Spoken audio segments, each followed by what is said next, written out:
Aquí comienza Red Más Noticias. Muy buenas noches y bienvenidos. Empezamos hoy hablando de las marchas de estudiantes de universidades públicas que terminaron en graves disturbios. Hubo un nuevo ataque contra las instalaciones de RCN Radio y otro grupo de manifestantes intentó quemar a un policía. Vamos con Fabián Forero, que tiene más detalles de esta información. Fabián, buenas noches. De transporte público. Esta situación, vuelvo y repito, como comandante de la policía... Paula, buenas noches. En este momento habla el general Juber Penilla, comandante de la Policía Metropolitana de Bogotá. También encaucemos las situaciones al punto que corresponde.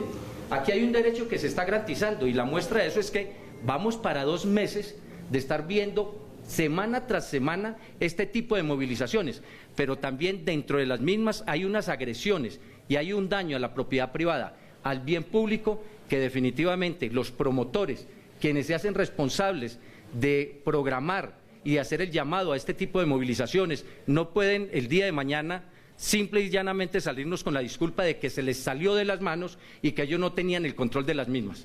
Creo que aquí ya hay necesidad de que a nivel de todas las instancias, a nivel de la Policía Nacional, estamos instaurando ya las respectivas denuncias en la Fiscalía General de la Nación, a nivel de los entes que se han visto alterados, perturbados y que se han visto afectados, públicos o privados, también estamos haciendo el llamado. A nivel del distrito se van a entablar las acciones legales a que haya lugar. General, en directo para Red Más Noticias. General, ¿cuál es el estado de salud de este patrullero de la policía? No, gracias a Dios el patrullero se encuentra en buen estado de salud. Tenemos 8 patrulleros que están siendo valorados en el Hospital Central de la Policía ante las agresiones de que fueron objeto y presentan diferentes tipos de lesiones. Vuelvo y repito, están en este momento a nivel del Hospital Central en valoración médica. Gracias, general. En este momento la situación de movilidad de Bogotá es crítica. Hay trancones y la movilidad de Transmilenio se ha visto afectada en la Troncal Norte. Hay varias estaciones de Transmilenio cerradas también en la avenida Caracas. La marcha que salió de la Universidad Nacional llega a esta hora a la Plaza de Bolívar. Son cerca de 5.000 personas. Hubo disturbios, hay que decirlo, en la carrera séptima con calle 13, cuando esta marcha pasaba por este punto de la ciudad. Nosotros vamos a estar muy atentos al estado de la movilidad en Bogotá. Desde el comando de la Policía Metropolitana de Bogotá, Fabián Forero, Red Más Noticias. Pues Fabián, gracias. Buenas noches para usted. Preocupante, es muy preocupante lo que está pasando. Lo hemos dicho ya muchas veces aquí en Red Más Noticias. Las manifestaciones no pueden terminar en esto, en desmanes, en disturbios e intentando quemar a un ser humano. Pasamos a otras noticias. Un nuevo tiroteo en Utah, los Estados Unidos. 12 personas murieron, en su mayoría estudiantes, durante una celebración en un bar de California. Un ex marine entró armado abriendo fuego contra los asistentes. 20 personas resultaron heridas.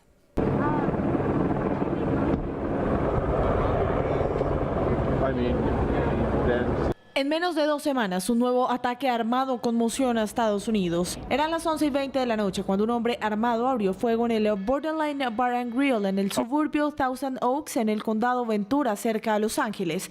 Los estudiantes celebraban la entrega de sus parciales cuando un ex marine de 28 años abrió fuego indiscriminadamente en el lugar. Se bajó de su carro con el arma envuelta en una revista, le disparó al guardia de seguridad desarmado a la entrada y continuó su camino. Vi un hombre entrar vestido todo de negro, con gafas y camisa negra, y entonces sacó una pistola y empezó a disparar. Vi los primeros 2 disparos contra una mujer que trabajaba en la entrada. La celebración de los estudiantes, que inició al ritmo de música country, terminó en tragedia. Estoy segura de que vi al tirador. Nunca podré quitarme esa imagen de mi mente. Pero caíamos y escuchábamos los disparos, muchos disparos. La gente se tardó un par de segundos en darse cuenta de lo que estaba sucediendo, y una vez reaccionaron fue un caos total. El ex marine se enfrentó a tiros con 2 policías. Uno de ellos falleció. El atacante apareció muerto en el lugar. Creemos que se disparó él mismo. Cuando los oficiales entraron e hicieron el reingreso, lo encontraron muerto. La policía allanó la casa del atacante, que vivía con su madre en Newbury Park, en busca de nuevas pistas. Por ahora poco se conoce del ex marine, quien ya había tenido contacto con la policía por eventos menores y por haber sido atendido por expertos en psicología por comportarse de una manera irracional. El sospechoso fue identificado como Ian David Long, fecha de nacimiento 27 de marzo de 1990, tenía 28 años. Las banderas estarán a media asta hasta el atardecer de este sábado. Una segunda masacre en menos de 10 días. Autoridades aseguran que por ahora protegerán la identidad de las víctimas mortales por respeto a sus familiares. Día nuevamente triste para los Estados Unidos. Hola Mauricio, quisiera decirle buenas noches de otra forma, pero no se puede. ¿Cómo está? Hola Paula, ¿qué tal? Pues bien, mire, leyendo mucho acerca de lo que pasó en Estados Unidos, porque cuando uno empieza como a ver la información que hasta ahora se conoce, seguramente con los días se sabrán otros detalles, pues todo parecería indicar que el atacante era una persona con problemas mentales, más allá de que esto se tratara de una ideología extremista. Sin embargo, que sea una cosa o que sea la otra, creo que el debate se reduce a lo mismo y es al acceso a las armas. Si las armas se pueden seguir adquiriendo en Estados Unidos de una manera tan fácil, pues va a ser muy sencillo para la persona que tiene problemas mentales o para el extremista protagonizar este tipo de masacres. Paula, evidentemente en este caso, como usted bien dice, se mezclan los factores típicos de una masacre de este estilo. Lamentablemente son tan frecuentes que terminan tipificándose comportamientos. Por una parte, el ex-marine. Acuérdese usted que en muchos casos de violencia en Estados Unidos participan ex-marines.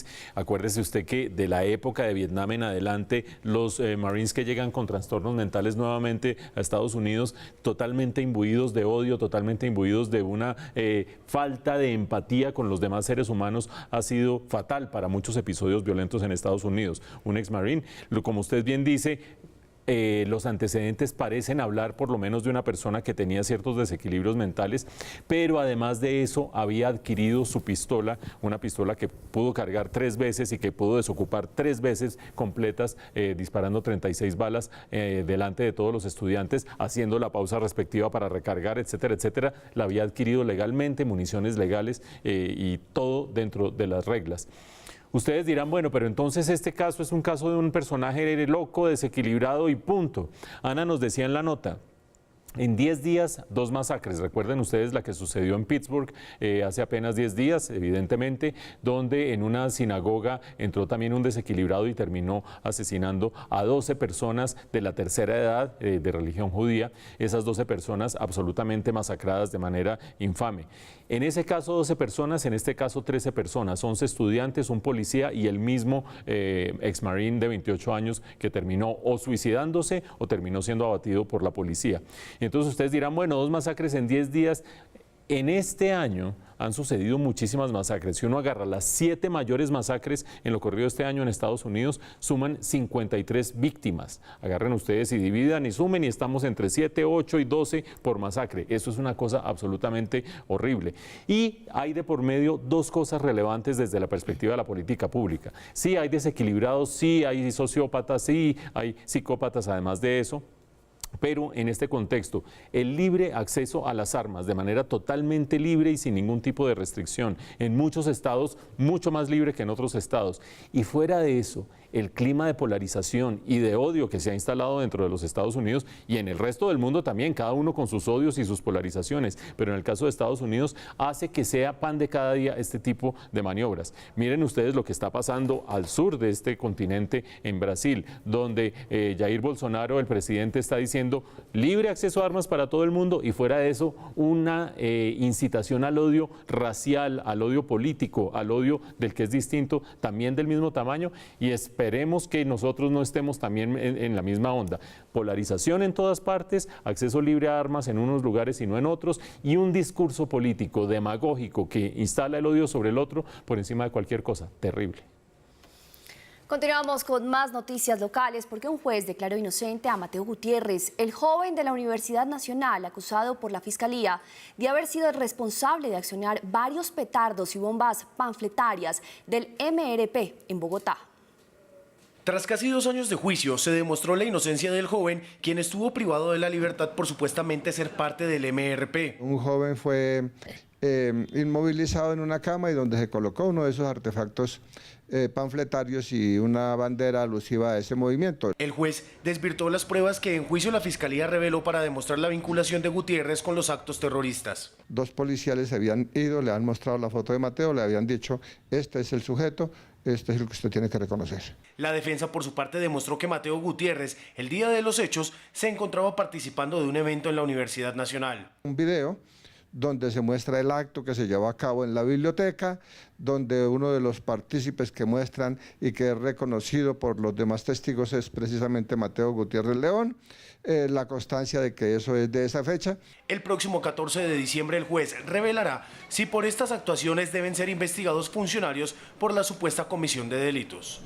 Este es un caso, Mauricio, del que Bogotá estaba muy atento y mire, pues ya nos lo contaba el informe, aceptó el juez las pruebas de la defensa que demostrarían que este joven no estaba en el lugar de los hechos el día que ocurrieron, que él estaba en otra parte. Y pues ante una apreciación de esas, pues creo que ahí sí ya no hay nada que hacer. La fiscalía estaba pidiendo que lo capturaran, pero no se le pudo demostrar que él estaba allí.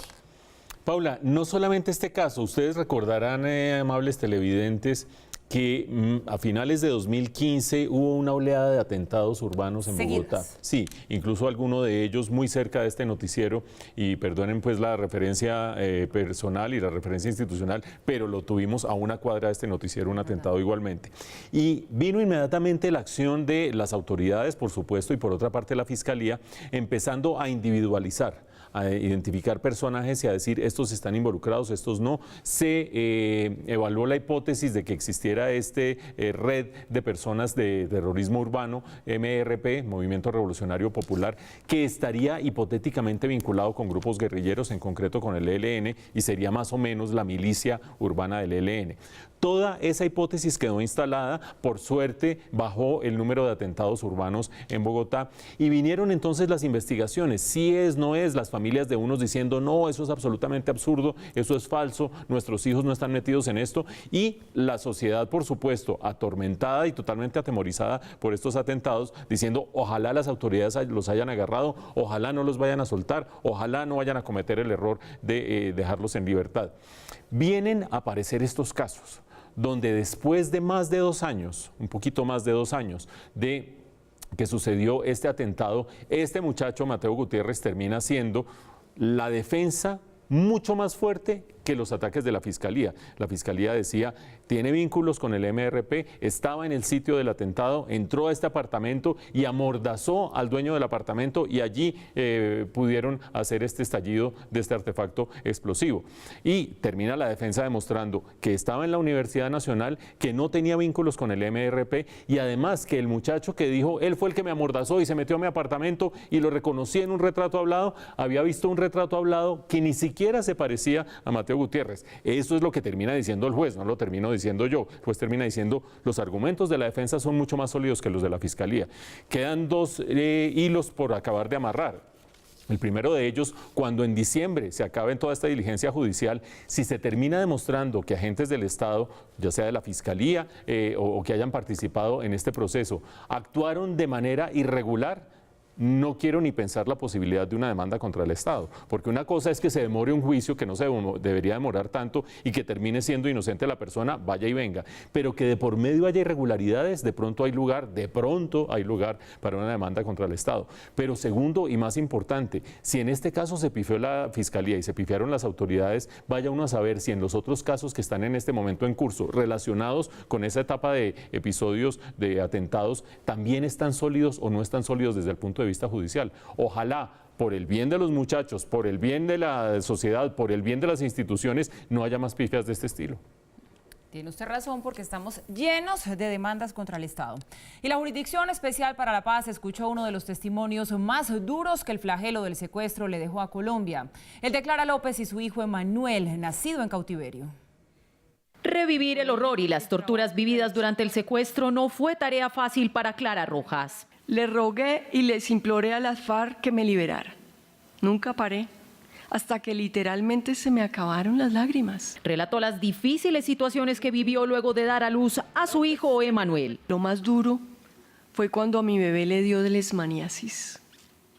Y no había en esa selva espesa medicina para suministrarle. Asegura que muchas veces temió por la vida de su hijo y que aún hoy en día le resulta difícil entender cómo sobrevivieron a las difíciles situaciones del cautiverio. Estaba al borde de la inanición, con quemaduras, totalmente desnutrido, al borde de la muerte, más la fractura del brazo, consecuencia del difícil parto que nos tocó afrontar. Para Clara, sortear las dificultades del embarazo, así como los primeros días de la vida de Emanuel, se deben en gran parte a algunos de sus carceleros. Sin los cuidados que nos prodigaron tanto a mí como a mi pequeño hijo, resulta apenas obvio que hubiésemos perecido. La excongresista rechazó el matoneo al que su hijo y ella fueron sometidos. Incluso se atrevió a decir que muchos usaron su historia de dolor solo para lucrarse. Al término del informe, Clara aseguró que perdonó y que fue ese ejercicio el que le permitió construir una nueva vida junto a su hijo Emanuel.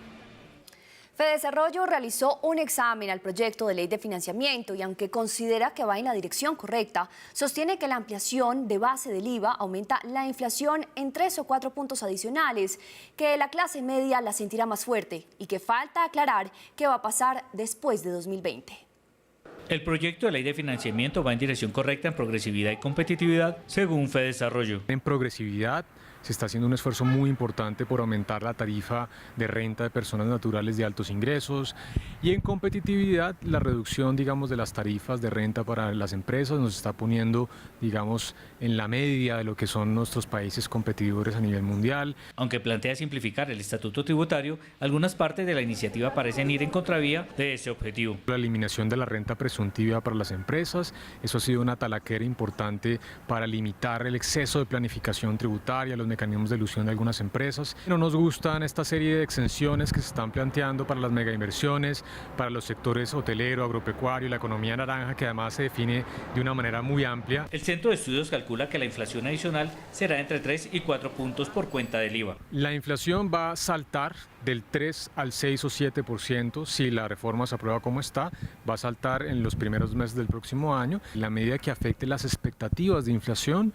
podría obligar al Banco de la República a aumentar sus tasas de interés de una manera más anticipada de lo que espera el mercado, y esto también podría tener un impacto negativo. Pese a ese impacto, sostiene que el IVA como está afecta más a los pobres. Las exenciones del IVA de la canasta familiar le están llegando especialmente a las clases más favorecidas del país, y esto no tiene mucho sentido. Para Fedesarrollo es fundamental cuidar esa primera franja de la clase media para evitar que regrese a la pobreza. Reconocer que en la medida en que el Estado es más grande y que la clase media es más importante, hay también demandas más importantes de bienes públicos, de subsidios, de educación, de salud y demás, que se deben financiar, y se deben financiar con impuestos. El Centro de Estudios dice que a los anuncios de austeridad habría que aumentar el impuesto a los dividendos. El debate está abierto. El puente Isgaura, sobre cuya construcción existen serios reparos, podría valer cerca de 5.000 millones de pesos más de lo previsto. La constructora a cargo está a la espera de un visto bueno de la interventoría y asegura que la estructura no tiene ningún problema. En medio del debate por la presunta y excesiva ondulación del puente ubicado en el municipio de San Andrés, Santander, surge una nueva polémica por un sobrecosto adicional. SACIR, la empresa que construye el puente, necesitaría cerca de 5.500 millones de pesos más para finalizar la estructura en 3 frentes que, según dice, no fueron contemplados en el contrato. El primero es la instalación de la imposta o faldón para corregir la polémica ondulación que la constructora niega que ponga en riesgo el puente. Eso valdría más o menos 2.500 millones de pesos. Una cifra similar se requiere para la iluminación y cerca de 300 millones más para la prueba de carga, en la que se emplearían 14 camiones de 30 toneladas de peso. El cuello de botella está en que la interventoría de la obra no ha dado el visto bueno. Una alta fuente de SACIR le confirmó a Red Más Noticias que la empresa está dispuesta a hacer la inversión de cerca de 5.000 millones de pesos, pero que está a la espera de luz verde estatal. Y confirmó también que el Fondo de Adaptación, entidad que contrató la construcción de la obra, tiene plena certeza de que ni la prueba de carga, ni la imposta o faldón hacían parte del alcance original, ni estaban diseñados, ni tenían precio unitario. Precisamente toda esa información fue confirmada hace pocos minutos por la Contraloría General en su visita de campo en el puente. La entidad está considerando abrir una actuación especial para determinar el alcance de lo que pasó. Mientras tanto, la Procuraduría General abrió una investigación disciplinaria contra los exgerentes del Fondo de Adaptación Iván Mustafa y Carmen Arévalo por presuntas irregularidades en la ejecución del contrato del puente. Los senadores de varios partidos políticos presentan acción para suspender el proceso de adjudicación de Transmilenio por la carrera séptima. Los senadores Angélica Lozano, de Alianza Verde, Rodrigo Lara, de Cambio Radical, y David Barguil, del Partido Conservador, radicaron una acción popular ante el Tribunal Administrativo de Bogotá para impedir el proceso de construcción de Transmilenio por la emblemática carrera séptima. A la justicia que acepte esta acción popular, que como medida cautelar suspende inmediatamente el trámite de esta licitación y se termine y se eche para atrás esa licitación, que además implicará, y por último punto, unos costos absolutamente irrazonables de cerca de 2,5 billones de pesos. Señalaron que esto terminaría de afectar la salud de miles y miles de habitantes por cuenta del diésel. La séptima no puede ser otra avenida Caracas, imagínense el detrimento patrimonial, el impacto económico, social. Vean las dimensiones de la carrera séptima, imagínense lo que tendrían que hacer para hacer una troncal de Transmilenio en esta avenida. Lara criticó también la licitación de los nuevos buses articulados. Demostró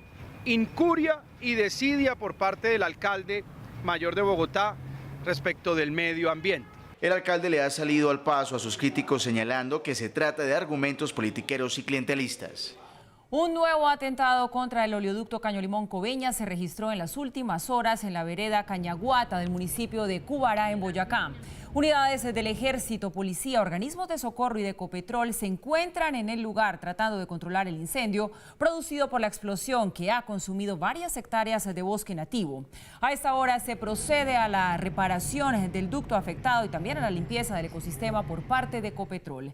Las autoridades aún no han dado información acerca de los responsables del ataque. Controversia en Bogotá por cifras de aumento poblacional arrojadas por el último censo. Según el distrito, no es posible que Bogotá haya crecido en 312.000 habitantes, como lo dice el DANE. Para el distrito, no es claro que Bogotá haya crecido en 312.000 habitantes entre el censo del 2005 y el de este año. Eso significa que hay que revisar o el censo del 2018 tiene un problema o el censo del 2005 tuvo un problema. El secretario utiliza varios datos de registros administrativos. Saldo vegetativo. En Bogotá nacieron 1.494.000 niños en estos 15 años. Murieron 401.000 personas, quiere decir que hay un saldo vegetativo de casi 1.100.000 personas. En cuanto a suscriptores de servicios de acueducto, la cifra pasó de 1.336.000 a 1.815.000, es decir, 480.000 más. Si vamos a catastro, matrículas inmobiliarias nuevas residenciales, pasó de 1.464.000 a 2.021.000. El director del DANE tiene su propia explicación. Mucha gente se deslocalizó de Bogotá y se fue a vivir a Soacha o a los municipios aledaños como Chía, Mosquera, Madrid, Zipaquirá. La diferencia en las cifras retrasó la radicación del Plan de Ordenamiento Territorial POT prevista para mañana. Ortiz y Oviedo se reunirán para tratar el tema. Hoy el gobierno hizo el lanzamiento de la ventanilla única con el fin de simplificar trámites para empresarios, trabajadores y ciudadanos. A través de esta herramienta digital, los colombianos podrán realizar 20 trámites en línea, como procesos con solicitudes de carácter laboral, expedición de certificados, autorizaciones y permisos, entre otros requerimientos. Esto que se lanza hoy, que es una ventanilla única de trámites en materia laboral, es un mensaje donde el ciudadano, sin intermediarios, desde su casa, desde su teléfono celular, desde cualquier lugar donde tenga conexión, va a poder acceder a trámites que antes se tenían que hacer presencialmente y que muchas veces caían o en la discrecionalidad o en el peregrinaje burocrático. Ahora se pueden hacer de manera directa. La tasa representativa del mercado para mañana es de 3.145 pesos con 39 centavos. La libra de café colombiano se cotiza hoy en Nueva York a $1 con 16 centavos. El petróleo de referencia Brent cerró a $70 con 97 centavos el barril. El índice de capitalización de la Bolsa de Valores de Colombia se situó a 0,12% a 1.424 unidades. La cifra del día son los 2,4 millones de personas que cotizaron de forma constante a la pensión. Entre los retos que traerá la próxima reforma pensional estaría estimular el ahorro. El invitado de hoy en Líderes es Jan Gedox, presidente del Grupo EMI para Colombia y Latinoamérica, la compañía que creó una aplicación para prestar atención médica a través del chat y donde los usuarios también podrán solicitar una consulta médica. Dice que no sirve crear hábitos, sino soluciones. El Grupo EMI es una empresa de preatención hospitalaria que opera en Colombia hace 11 años. EMI nació en el año 2006-2007 de la visión de Luc Gérard, que era presidente y fundador de Tribeca Asset Management, donde al final se vio que había un potencial muy interesante en la atención médica en domicilio. Atiende situaciones de emergencias y urgencia en 7 ciudades y áreas metropolitanas. Hay 3 más en la agenda para 2019. Estamos entregando servicios de salud en domicilio a unas 700.000 personas. Entregamos aproximadamente 1,5 millones de servicios al año. Las personas se afilian al producto, pagan un importe mensual que está alrededor de 30 a 32 mil pesos por persona. Ha conformado un grupo de diversos perfiles para prestar el servicio. Desde el tema operacional tenemos los médicos, obviamente con capacitaciones en todo el tema de urgencias y emergencias que capacitamos nosotros mismos. Tenemos también enfermeros, tenemos conductores, obviamente para poder llevar nuestros equipos donde se encuentran los pacientes. Ahora desarrolló una aplicación para dar orientación médica o solicitar servicios a través del chat.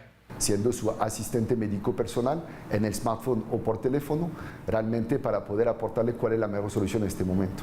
El objetivo es que también ayude a personas en condición de discapacidad. El hecho de poder chatear con un médico hace que una parte de la población hoy pueda acceder a estos servicios, y pienso en este momento a lo que son las personas con deficiencias auditivas o en el hablar. Al frente está Jan Edu, quien asegura que innovar y hacer la diferencia es fundamental. Ya no sirve crear hábitos, hay que crear soluciones. Este empresario dice que una empresa no puede tener liderazgo sin el uso de la tecnología. La tecnología permite mayor humanización de los servicios y mayor inclusión. Los líderes deben escuchar a su equipo y empoderar. Cuando más sube en la jerarquía de una compañía, menos tareas ejecutas, pero más tarea de organización y coordinación se presenta. Este líder dice que es optimista en un país que ha cambiado mucho y que siente la influencia del mundo. Yo no puedo pretender crecer 10% si mis vecinos están en recesión, eso es imposible. Espera que las discusiones de temas importantes como la salud se aborden con seriedad. El tema de financiación de la salud es un tema muy importante a abordar. No debe ser un tema político, debe ser un tema muy serio. Cada día la población espera más del Estado y de las empresas, y hay que prestar atención por la buena salud del país. Hay muchas razones que en Grupo Argos nos inspiran a ser un motor de transformación. Grupo Argos, inversiones que transforman.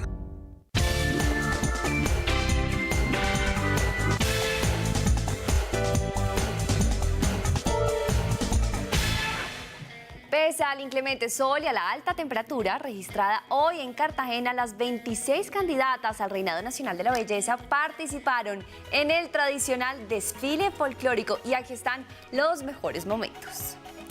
Con un despliegue de alegría, música y color se llevó a cabo en la Avenida Santander de Cartagena el desfile de Independencia, en el que participaron las 26 concursantes que aspiran a la corona nacional, certamen que se desarrollará en el Centro de Convenciones el próximo 12 de noviembre.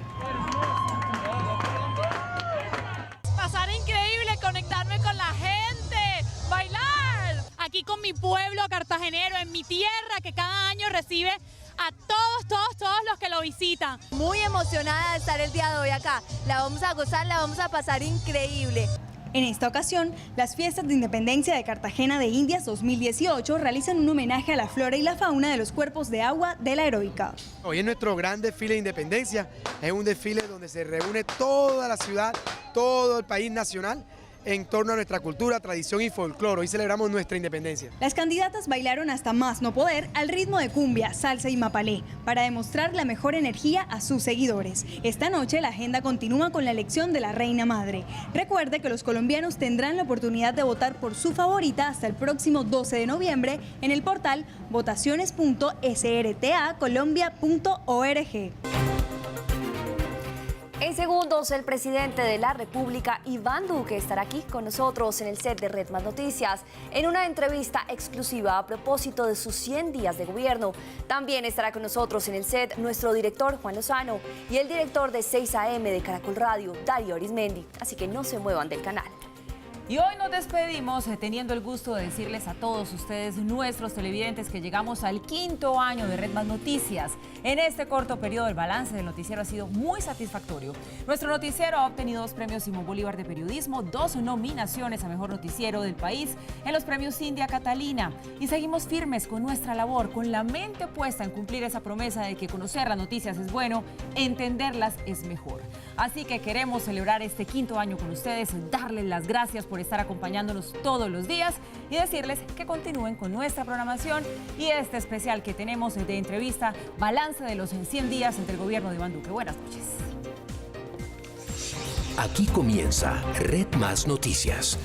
Estábamos en noviembre 5 de 2013 y ese día nacía Red Más Noticias, que se emite de 8 a 9 de la noche, de lunes a viernes. Les doy la bienvenida a esta, la primera emisión de Red Más Noticias. Para nuestro equipo es un orgullo y una gran alegría presentarles este nuevo medio de comunicación y compartir con ustedes de hoy en adelante una manera diferente de ver y vivir las noticias. Red Más Noticias es el único de su género en Colombia.